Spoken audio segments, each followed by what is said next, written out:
Mi hermano Luis Enrique entró en la casa por la puerta de la cocina, que mi madre dejaba sin cerrojo para que mi padre no nos sintiera entrar. Fue al baño antes de acostarse, pero se durmió sentado en el retrete, y cuando mi hermano Jaime se levantó para ir a la escuela, lo encontró tirado boca abajo en las baldosas, y cantando dormido. Mi hermana la monja, que no iría a esperar al obispo porque tenía una cruda de 40 grados, no consiguió despertarlo. Estaban dando las 5 cuando fui al baño, me dijo. Más tarde, cuando mi hermana Margot entró a bañarse para ir al puerto, logró llevarlo a duras penas al dormitorio. Desde el otro lado del sueño, oyó sin despertar los primeros bramidos del buque del obispo. Después se durmió a fondo, rendido por la parranda, hasta que mi hermana la monja entró en el dormitorio tratando de ponerse el hábito a la carrera, y lo despertó con su grito de loca. Mataron a Santiago Nassar. Los estragos de los cuchillos fueron apenas un principio de la autopsia inclemente que el padre Carmen Amador se vio obligado a hacer por ausencia del doctor Dionisio Iguarán. Fue como si hubiéramos vuelto a matarlo después de muerto, me dijo el antiguo párroco en su retiro de Calafell. Pero era una orden del alcalde, y las órdenes de aquel bárbaro, por estúpidas que fueran, había que cumplirlas. No era del todo justo. En la confusión de aquel lunes absurdo, el coronel Aponte había sostenido una conversación telegráfica urgente con el gobernador de la provincia, y éste lo autorizó para que hiciera las diligencias preliminares mientras mandaban un juez instructor. El alcalde había sido antes oficial de tropa sin ninguna experiencia en asuntos de justicia, y era demasiado fatuo para preguntarle a alguien que lo supiera por dónde tenía que empezar. Lo primero que lo inquietó fue la autopsia. Cristo Bedoya, que era estudiante de medicina, logró la dispensa por su amistad íntima con Santiago Nassar. El alcalde pensó que el cuerpo podía mantenerse refrigerado hasta que regresara el doctor Dionisio Iguarán, pero no encontró nevera de tamaño humano, y la única apropiada en el mercado estaba fuera de servicio. El cuerpo había sido expuesto a la contemplación pública. En el centro de la sala, tendido sobre un angosto catre de hierro mientras le fabricaban un ataúd de rico. Habían llevado los ventiladores de los dormitorios, y algunos de las casas vecinas, pero había tanta gente ansiosa de verlo, que fue preciso apartar los muebles y descolgar las jaulas y las macetas de helechos, y aún así era insoportable el calor. Además, los perros alborotados por el olor de la muerte aumentaban la zozobra. No habían dejado de aullar desde que yo entré en la casa, cuando Santiago Nassar agonizaba todavía en la cocina, y encontré a Divina Flor llorando a gritos y manteniéndolos a raya con una tranca. Ayúdame, me gritó, que lo que quieren es comerse las tripas. Los encerramos con candado en las pesebreras. Plácida Linero ordenó más tarde que los llevaran a algún lugar apartado hasta después del entierro. Pero hacia el mediodía, nadie supo cómo, se escaparon de donde estaban e irrumpieron enloquecidos en la casa. Plácida Linero, por una vez, perdió los estribos. «Estos perros de mierda», gritó. «Que los maten». La orden se cumplió de inmediato, y la casa volvió a quedar en silencio. Hasta entonces no había temor alguno por el estado del cuerpo. La cara había quedado intacta, con la misma expresión que tenía cuando cantaba, y Cristo Bedoya le había vuelto a colocar las vísceras en su lugar y lo había fajado con una banda de lienzo. Sin embargo, en la tarde empezaron a manar de las heridas unas aguas color de almíbar que atrajeron a las moscas, y una mancha morada le apareció en el bozo y se extendió muy despacio como la sombra de una nube en el agua hasta la raíz del cabello. La cara que siempre fue indulgente adquirió una expresión de enemigo, y su madre se la cubrió con un pañuelo. El coronel Aponte comprendió entonces que ya no era posible esperar, y le ordenó al padre Amador que practicara la autopsia. Habría sido peor desenterrarlo después de una semana, dijo. El párroco había hecho la carrera de medicina y cirugía en Salamanca, pero ingresó en el seminario sin graduarse, y hasta el alcalde sabía que su autopsia carecía de valor legal. Sin embargo, hizo cumplir la orden. Fue una masacre, consumada en el local de la escuela pública con la ayuda del boticario que tomó las notas, y un estudiante de primer año de medicina que estaba aquí de vacaciones. Solo dispusieron de algunos instrumentos de cirugía menor, y el resto fueron hierros de artesanos. Pero al margen de los destrozos en el cuerpo, el informe del padre Amador parecía correcto, y el instructor lo incorporó al sumario como una pieza útil. 7 de las numerosas heridas eran mortales. El hígado estaba casi seccionado por 2 perforaciones profundas en la cara anterior. Tenía 4 incisiones en el estómago, y una de ellas tan profunda que lo atravesó por completo y le destruyó el páncreas. Tenía otras 6 perforaciones menores en el colon transverso, y múltiples heridas en el intestino delgado. La única que tenía en el dorso, a la altura de la tercera vértebra lumbar, le había perforado el riñón derecho. La cavidad abdominal estaba ocupada por grandes témpanos de sangre, y entre el lodazal de contenido gástrico apareció una medalla de oro de la Virgen del Carmen que Santiago Nassar se había tragado a la edad de 4 años. La cavidad torácica mostraba 2 perforaciones, una en el segundo espacio intercostal derecho que le alcanzó a interesar el pulmón, y otra muy cerca de la axila izquierda. Tenía además 6 heridas menores en los brazos y las manos, y 2 tajos horizontales, uno en el muslo derecho y otro en los músculos del abdomen.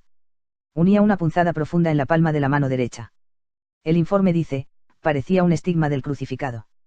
La masa encefálica pesaba 60 gramos más que primera de un inglés normal, y el padre Amador consignó en el informe que Santiago Nassar tenía una inteligencia superior y un porvenir brillante. Sin embargo, en la nota final señalaba una hipertrofia del hígado que atribuyó a una hepatitis mal curada. Es decir, me dijo, que de todos modos le quedaban muy pocos años de vida. El doctor Dionisio Iguarán, que en efecto le había tratado una hepatitis a Santiago Nassar a los 12 años, recordaba indignado aquella autopsia. Tenía que ser cura para ser tan bruto, me dijo. No hubo manera de hacerle entender nunca que la gente del trópico tenemos el hígado más grande que los gallegos. El informe concluía que la causa de la muerte fue una hemorragia masiva ocasionada por cualquiera de las 7 heridas mayores. Nos devolvieron un cuerpo distinto. La mitad del cráneo había sido destrozado con la trepanación, y el rostro de galán que la muerte había preservado acabó de perder su identidad. Además, el párroco había arrancado de cuajo las vísceras destazadas, pero al final no supo qué hacer con ellas, y les impartió una bendición de rabia y las tiró en el balde de la basura. A los últimos curiosos asomados a las ventanas de la escuela pública se les acabó la curiosidad, el ayudante se desvaneció, y el coronel Lázaro Aponte, que había visto y causado tantas masacres de represión, terminó por ser vegetariano además de espiritista. El cascarón vacío, embutido de trapos y cal viva, y cosido a la machota con bramante basto y agujas de enfardelar, estaba a punto de desbaratarse cuando lo pusimos en el ataúd nuevo de seda capitonada. Pensé que así se conservaría por más tiempo, me dijo el padre Amador. Sucedió lo contrario, tuvimos que enterrarlo deprisa al amanecer, porque estaba en tan mal estado que ya no era soportable dentro de la casa. Despuntaba un martes turbio. No tuve valor para dormir solo al término de la jornada opresiva, y empujé la puerta de la casa de María Alejandrina Cervantes por si no había pasado el cerrojo. Los calabazos de luz estaban encendidos en los árboles, y en el patio de baile había varios fogones de leña con enormes ollas humeantes, donde las mulatas estaban tiñendo de luto sus ropas de parranda. Encontré a María Alejandrina Cervantes despierta como siempre al amanecer, y desnuda por completo como siempre que no había extraños en la casa. Estaba sentada a la turca sobre la cama de reina frente a un platón babilónico de cosas de comer, costillas de ternera, una gallina hervida, lomo de cerdo, y una guarnición de plátanos y legumbres que hubieran alcanzado para 5. Comer sin medida fue siempre su único modo de llorar, y nunca la había visto hacerlo con semejante pesadumbre. Me acosté a su lado, vestido, sin hablar apenas, y llorando yo también a mi modo.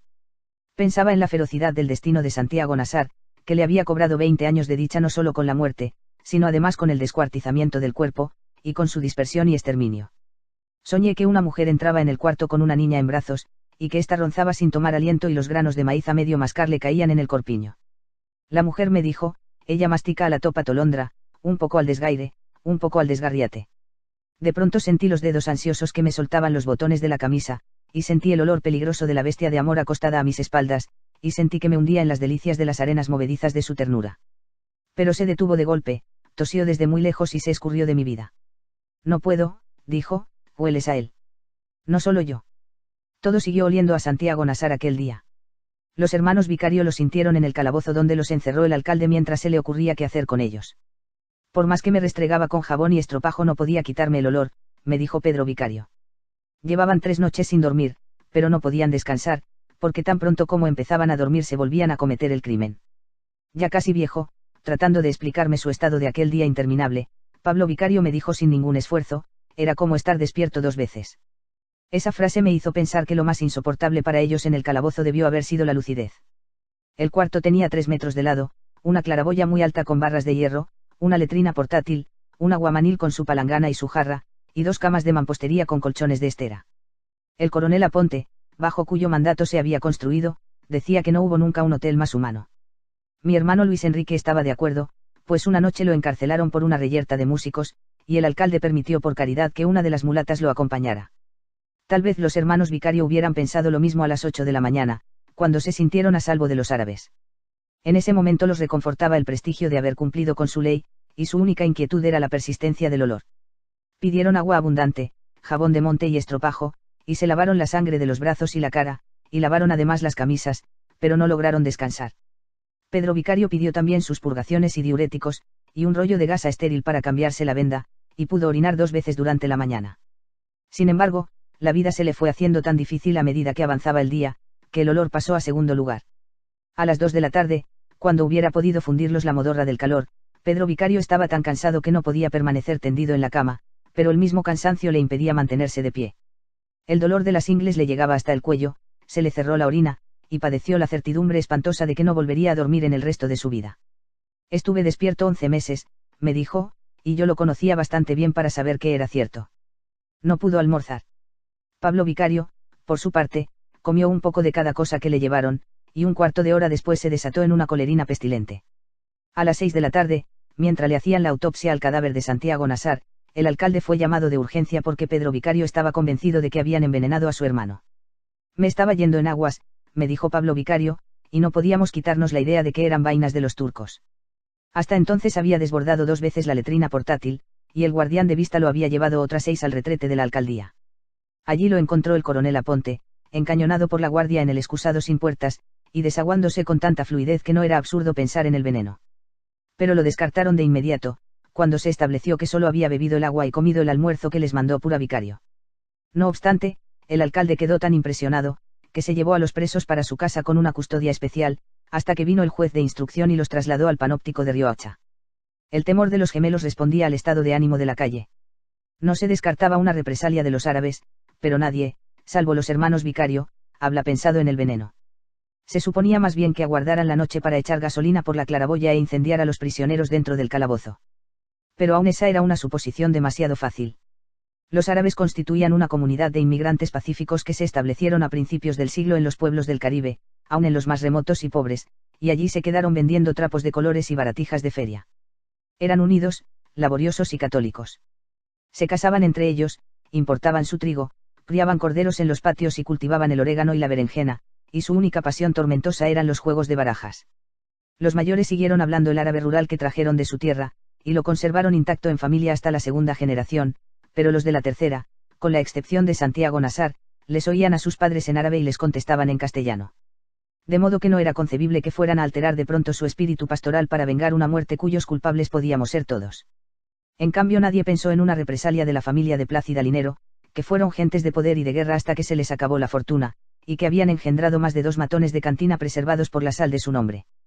El coronel Aponte, preocupado por los rumores, visitó a los árabes familia por familia, y al menos por esa vez sacó una conclusión correcta. Los encontró perplejos y tristes, con insignias de duelo en sus altares, y algunos lloraban a gritos sentados en el suelo, pero ninguno abrigaba propósitos de venganza. Las reacciones de la mañana habían surgido al calor del crimen, y sus propios protagonistas admitieron que en ningún caso habrían pasado de los golpes. Más aún, fue Suseme Abdala, la matriarca centenaria, quien recomendó la infusión prodigiosa de flores de pasionaria y ajenjo mayor que cegó la colerina de Pablo Vicario y desató a la vez el manantial florido de su gemelo. Pedro Vicario cayó entonces en un sopor insomne, y el hermano restablecido concilió su primer sueño sin remordimientos. Así los encontró Purísima Vicario a las 3 de la madrugada del martes, cuando el alcalde la llevó a despedirse de ellos. Se fue la familia completa, hasta las hijas mayores con sus maridos, por iniciativa del coronel Aponte. Se fueron sin que nadie se diera cuenta, al amparo del agotamiento público, mientras los únicos sobrevivientes despiertos de aquel día irreparable estábamos enterrando a Santiago Nassar. Se fueron mientras se calmaban los ánimos, según la decisión del alcalde, pero no regresaron jamás. Pura Vicario le envolvió la cara con un trapo a la hija de vuelta para que nadie le viera los golpes, y la vistió de rojo encendido para que no se imaginaran que le iba guardando luto al amante secreto. Antes de irse le pidió al padre Amador que confesara a los hijos en la cárcel, pero Pedro Vicario se negó, y convenció al hermano de que no tenían nada de qué arrepentirse. Se quedaron solos, y el día del traslado a Riohacha estaban tan repuestos y convencidos de su razón, que no quisieron ser sacados de noche, como hicieron con la familia, sino a pleno sol y con su propia cara. Poncio Vicario, el padre, murió poco después. Se lo llevó la pena moral, me dijo Ángela Vicario. Cuando los gemelos fueron absueltos se quedaron en Riohacha, a solo un día de viaje de Manaure, donde vivía la familia. Allá fue Prudencia Cotes a casarse con Pablo Vicario, que aprendió el oficio del oro en el taller de su padre y llegó a ser un orfebre depurado. Pedro Vicario, sin amor ni empleo, se reintegró 3 años después a las Fuerzas Armadas, mereció las insignias de sargento primero, y una mañana espléndida su patrulla se internó en territorio de guerrillas cantando canciones de putas, y nunca más se supo de ellos.